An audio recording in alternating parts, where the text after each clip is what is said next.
Before we can execute this program, we need to compile it. In other words, we need to tell the C compiler to translate our source code into what's referred to as object code, or executable program. The method of telling the C compiler to compile and execute a program will vary with different C systems. If you're using a different version of C, then this might vary, and you might want to consult your help facility or your instructions manual to find out the specifics on compiling in your version. Even in the Microsoft Visual C++ environment, there are several ways to compile the program.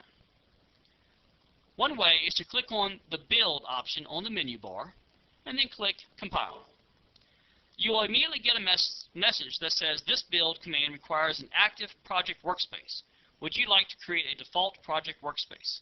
Since C requires this project workspace, we need to answer yes.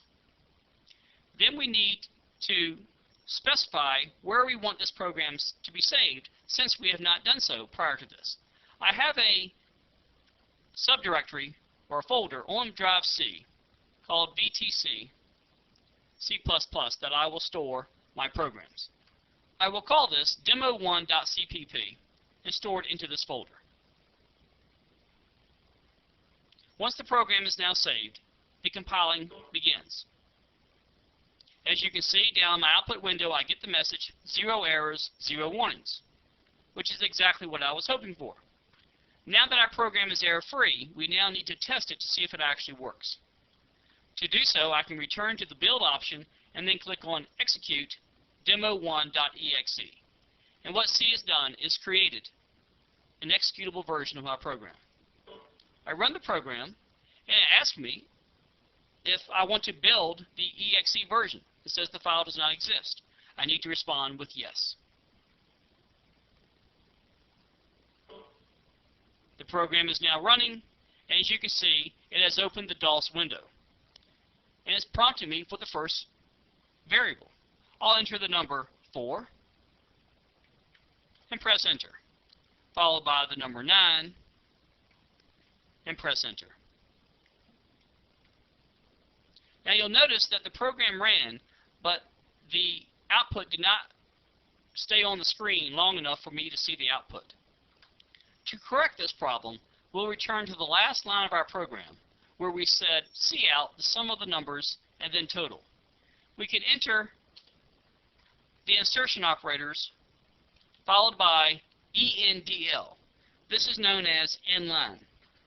The inline command will advance the cursor to the next line on the computer screen after it displays, in this case, the total of our sum of numbers.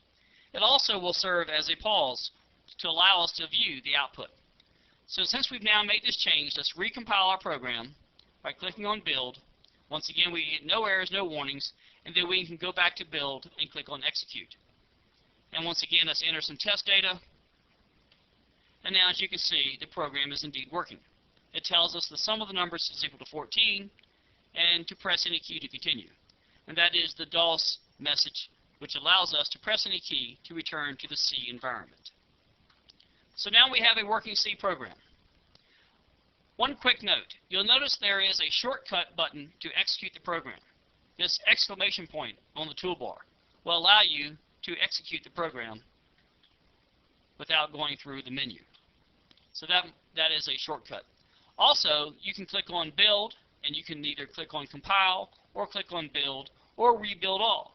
All three of these will essentially do the same thing. The compile process will simply compile the program.